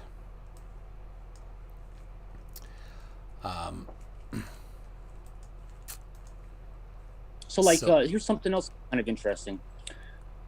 Generally speaking, when the police have an interaction, they're required to do an incident report. They were called out. Someone filed a complaint. There's no report. When you went to the police station? I went to the Department of Health and then the FBI. Those were the only two places I went. So those other videos, they're all with me in the Department of Health or the FBI or the phone calls. I thought one was the police station. No, that was in the lobby of the Department of Health. Okay, I only saw two videos where you were outside for both. Three cops came out. The first video is me walking into the building, talking with the receptionist, and then another employee was denying me a drink from the drinking fountain. It was kind of comical because I did like a little twist. It's like a basketball little twist, and it was just me trying to have fun with the guy. That's all. Okay. All right. Ilya Moon says, isolation and quarantine can cause severe depression and anxiety and other psychological issues. The placebo effect, she thinks, is what you're describing. And certainly a lot of people are going to say that. Brett. So here's what I want to say to all the people that are posting their opinions. Don't believe anything that I say, and hopefully none of you are suffering like how I was, members of my family and friends. And if you know someone who is suffering, now you have an idea. And I know people that have gone to 20 doctors and they can't find out what's wrong with them. And it could be possible that you've been exposed to radiation. So keep an open mind, do your own tests, do your own research. Don't rely on anybody but God. And that's my advice. Okay. For me, my instincts have served me well my entire life. I'm not dependent upon the government. I'd like to say I'm dependent upon God. And I try to remember to put him first in everything that I do. And he's always provided. And he's always had food for us and quality shelter and every Christmas and birthdays. And I just got to keep trying to put him first. And now that I got my family healthy, I want to try to help other people. So just take this with an open mind, that I'm confessing to the world what I've gone through. And if you're suffering, it's possible you're hypersensitive and that these are the symptoms that you're experiencing. That's probably the best thing I could tell everybody. Yeah. All right, let me get through this a little more here. Brent Curry says was the Spanish flu started by 5G? I don't know if you've seen it, but there's certainly no shortage of people saying that every single wave of some sickness was caused by radio frequency stuff. I saw the posting on Facebook today from like 1914 when they put their first 1G tower up, and it said something about Spanish flu. That's a joke. There was no 1G in 1914. That's what I thought. It's an absolute joke. Yeah, it's somebody. It's mocking them. It was for those big brick Motorola things that she had in a case. She had that. The first cell phone they came out with, Grandma had it, and I thought that was 1G, and that was in the 90s, I think. Yeah, the late 80s, I think, is when the first one stuff. I think actually a couple like in the 70s, but it was really in the 80s. Let's see. JL Truth says that his wife's parents contracted COVID-19 and they don't have 5G access. Please explain. Yeah. So remember how I was talking to you about how the emails and text messages fly through the air and they'll pass right through us? So I believe, I can't prove it, but I believe, because I was almost ready to go to the hospital, and I believe that they burn a hole through your lungs, and 10 of them aren't going to hurt you. One of them's not going to hurt you. But if you're constantly on your phone, most older people that I know are playing Candy Crush and other games all day long on their phone. And it's just constant data transfer, back and forth, back and forth.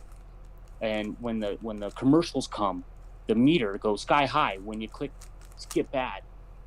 So that's another thing that's kind of alarming. There's this peak. Well, yeah, when you press skip ad. It's expected because much more data is being sent. And so what I think is taking place is that after 1,000 of this going through us, infection starts to form, fluid in the lungs, can't breathe. I mean, I didn't get that. I didn't get like that. I didn't even have breathing problems.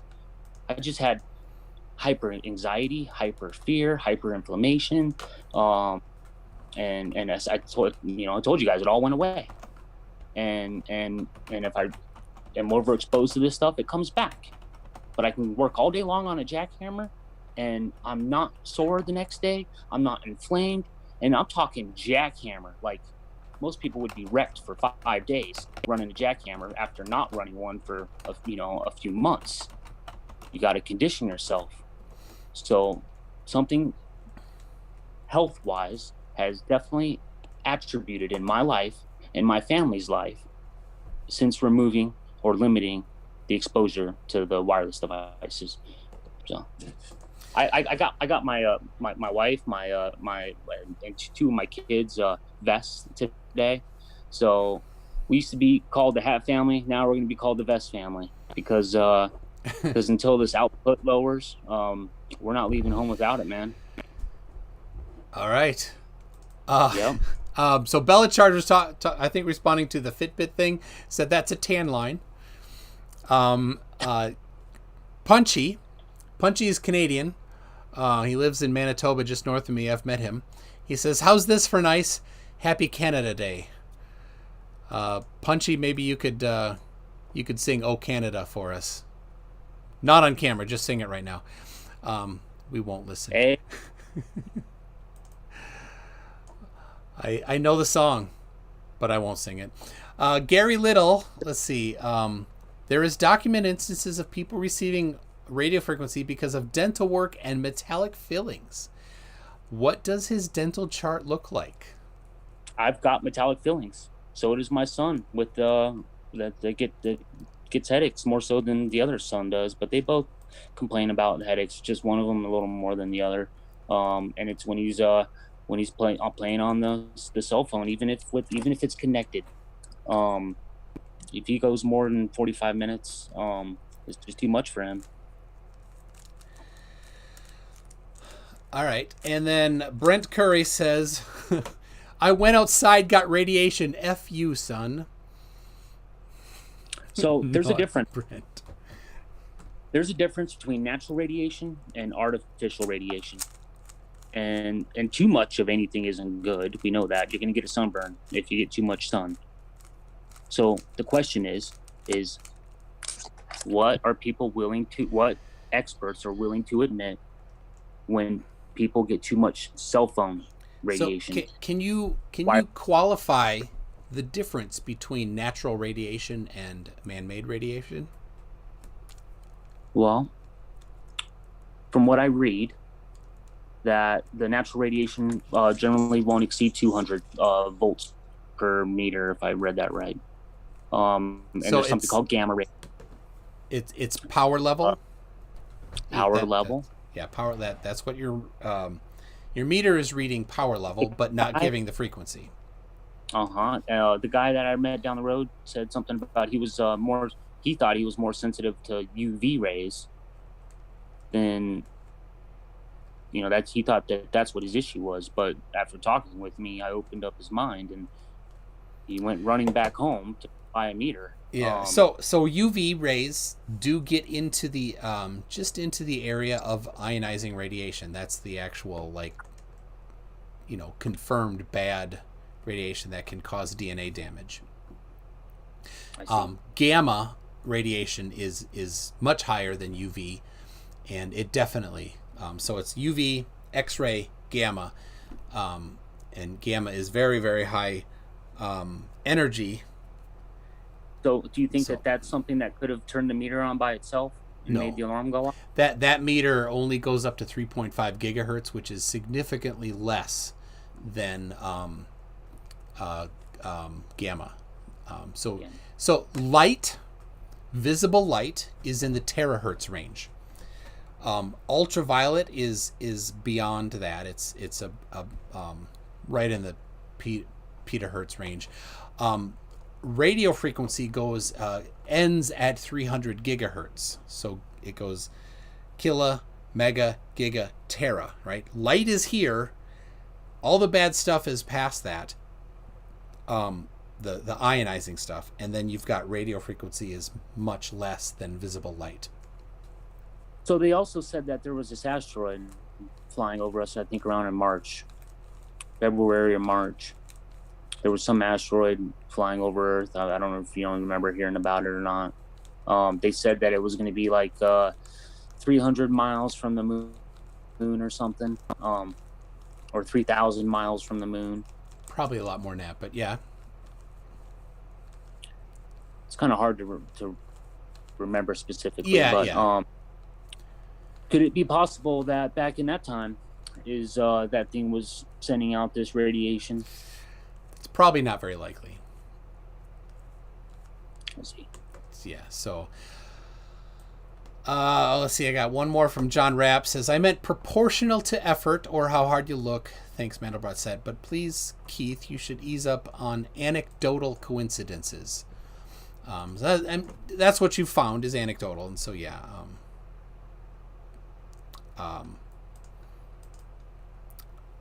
And it's difficult to get, real this is where it gets science on it, right? This is where it's interesting.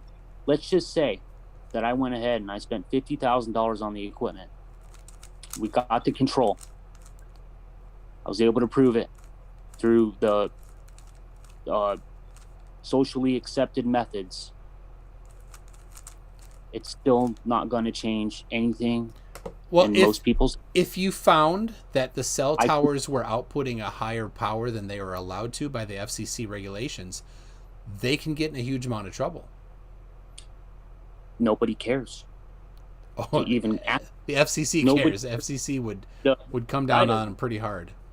They said thanks for the tip. Hung up the phone. Who did? And the FBI. Yeah, but that's not what they enforce. So if people were in fact getting sick from the cell phone towers, that should be a criminal offense. Only if it's outside of the safety ranges. That's right. Yeah. So you'd have to show that, and then the FCC would be the people that you'd would be the enforcement agency for that, not the FBI. FBI would. They're like, we don't do that. That's not. I've never heard the FCC arresting or criminally charging a corporation. They don't arrest or criminally charge. It's civil. Yeah. They would, right. So let me get this straight. It's okay to kill hundreds of thousands of Americans, and then you just pay a fine, it goes away. If that's the case, no, there needs to be some accountability here. Yeah. So the thing is, though, you are a long way from showing that they're outside of safety ranges, and even then farther away from actually drawing a link between COVID-19 and anything that any cell tower is doing. Because like I said, in Brazil, there's hundreds of thousands of people sick, and they don't have 5G. Not saying it's 5G. I said that the output is being increased. The police officer said 5G. 5G cell towers and antennas. So It was nice to hear that. It was nice to hear that, because to me, that's validation. Yeah, is another anecdote, though. That's that. Keep that in mind. So okay, I don't. We're kind of going. I don't want to belabor that anymore. So, all right. Anything you want to say quick to people before we wrap up here? Yeah. So even if I spend all the money, I got the control, hundreds of thousands of dollars, the majority of the people who are going to hear this message hopefully they would change their habits, but the addiction to the devices is so immense. In my opinion, it's stronger than any substance combined. And what I've experienced is too much. I carried around 2 phones and a tablet, and I always wore shoes. And no one else really experienced the levels that I did. But then again, everybody else didn't wear shoes all the time. I wear shoes all the time. And so some of the things I was reading about was that if you are barefoot, then you're grounded out to the ground. I never knew that. I was always yelling at my kids to go put their shoes on while they're outside. Now, I'm not saying a word, because they should be barefooted. It's better for them. I was reading that radio waves are constantly looking for a ground. So if radio waves, no, hold on. Radio waves are not looking for ground. Electricity that's different. I read that radio frequencies are constantly looking for a ground, and that we're a ground because we're touching the ground. And if you don't have a leather insole, okay, so yeah, your body can act as an antenna. That's fine. But it's better at certain frequency ranges based on the size of your body and So if I was to invest in the right meter, do you know what meter I should buy? Sure. I have. I'll put this on my website. So I'll put it in the chat here. I'll actually send it to you on Facebook. I'll send both of them to you on Facebook. They're professional meters, and I got this from I got some friends that actually work with radios, and so I asked them what are the meters that would be useful, because you need to know the frequency to really identify things. So if for example, if you find something really high power but don't know the frequency, you don't know if it's cell phone or the TV tower or the mains power to your house or something. Okay. So I sent you a picture of a tower near my house, and so based off of kind of that statement that you were saying, was that there's 4 different layers of antennas on that one antenna, if I remember correctly. Yeah. So like one could be cell phone, one layer could be cell phones, the next one could be what, TV broadcast? No. They're probably all cell phone. Let's see. I don't have. So TV towers are typically much higher and way higher power. In a metro area, there might just be 2 or 3 kind of tower installations. In Minneapolis, on the north side, Minneapolis is a big rectangular loop. On the north side, in Shoreview, there's 3 or 4 radio and FM towers, radio and TV towers. And so people, when you point, I don't have cable TV. I have a little off the air when I need to watch football. And I just point it up at where Shoreview is, and we get our signal. The tallest building in Minnesota is the IDS tower. The backup TV and radio is there. So basically, for the entire metro area, there's one set of towers and one backup for the whole area for TV and radio. Could I do a quick demonstration of what goes on with the phone? Sure. With the meters? Sure. Got time for that? Yeah, 1 second. Trying to find that. There it is. The cell tower that he. Okay. So this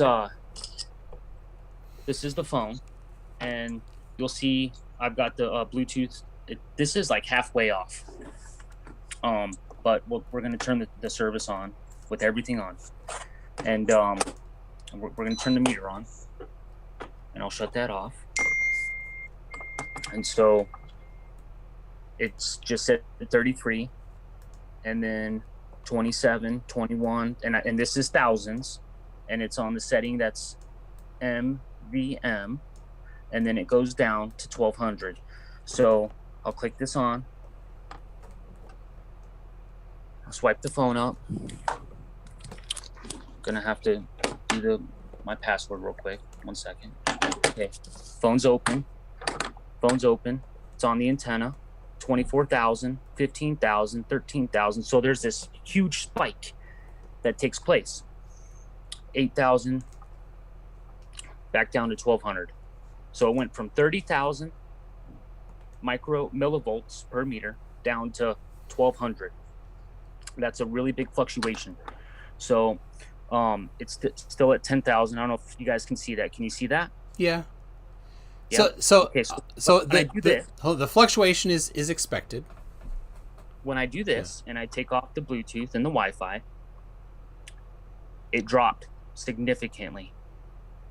It's dropping, spiking. It's kind of doing different stuff now that I did that. Kind of like resetting itself.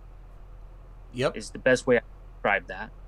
And now the average operating is 9,000 to 10,000. It's not doing the big fluxes anymore. And then when I go on airplane mode, it's shot up to 21. Then it went to 5,500. Now it's at 600, 400, 300, 200, 100. Turn the light on. 90. So this is a prime example of what we do on a daily basis. And when I use the phone, I keep those 2 settings off because, look, I have to use this stuff. It's something that I really can't avoid. And so there's things that I have to do. And what I can do is I can limit my exposure. So if I don't want to feel the anxiety, if I don't want to feel the inflammation, if I haven't really had the fearful thoughts since March. It lasted for about 2 to 3 weeks, I would say. And I want to start being healthy, feeling healthy, then I just keep doing what I'm doing. And the phone, 1 sec. These are pouches that I made, really easy, using that thermal foil stuff. And this is all I do. So I'd like to show you guys again what happens when I put the service on and the phone goes in the pouch. So service is on. Outside the pouch, this is saying 10,000, 9,000. Here, let me do it that way so you guys can see. So 1 second. So we'll turn it off. Trying to juggle here. There. Get the phone opened up. Okay, phone's opened up. It said 12,000, 6,000. Okay, we'll put this back in there. Dramatically drops it in the pouch. I got a constant 1,400. There was a spike right there. So that went to 9,000. So that would tell me outside the pouch, then that would be like a 21,000 spike, because we've seen that before. And so this is just common sense stuff that this $150 thing helped save my life. All right. And is the best way I can describe that, because when I limit my exposure, I don't have those feelings. When I reduce my exposure, I start feeling like me again. I think the right word's cognitive. And there isn't this perception change. People are saying, "What's your toaster do?" Here's something else that the cop admitted in the video, that the laser speed sensor that they point at us while we're driving down the road is giving them testicular cancer. Why is that? Because when they're not using a gun, they put it in their lap. So hold on. If it wasn't confirmed, you can't make that claim, right? If doctors didn't say you got testicular cancer because of this, then he admitted it. The cop admitted it. But did the cop quote a doctor's conclusion, or is he just saying that because it's anecdotal for him as well? Well, is this two layers of anecdotal evidence? Based off of what I've been told, it's well known within the departments that you don't put the laser gun in your lap anymore. Well, I wouldn't recommend that either, but was it confirmed? That's a good question. Right. So, all right. So, and even if it won't, they have something called a non-disclosure agreement. Well, all right. Here's some money. Sorry you got cancer. Here's some money. You got to keep your mouth shut. Well, so they do that with vaccines. All right. So Beast Militia is asking about your Mason pin. Oh, yeah. The Mason pin. It's just so like if you travel to another lodge, it's just like a token. A gift of thanks for coming here. Here's some proof that you came. Or just a gift, I guess. More so, it's just a gift. For me, it's, hey, this is proof that I've been to this lodge. And as far as the masonry goes, phone keeps sliding. To all the men out there, masonry has done, for me, my opinion, it makes good men better men. And me being a Mason really shouldn't have anything to do with what I'm talking about, because they're not affiliated with what I'm talking. This has nothing to do with Mason. This is just something that I'm proud of, that I wear, and the cops were inquisitive about it. That's why it got brought up on the video, and they wanted to know what it was. So, it's like a brotherhood of like-minded men, and in order to be a Mason, you have to know a Mason. And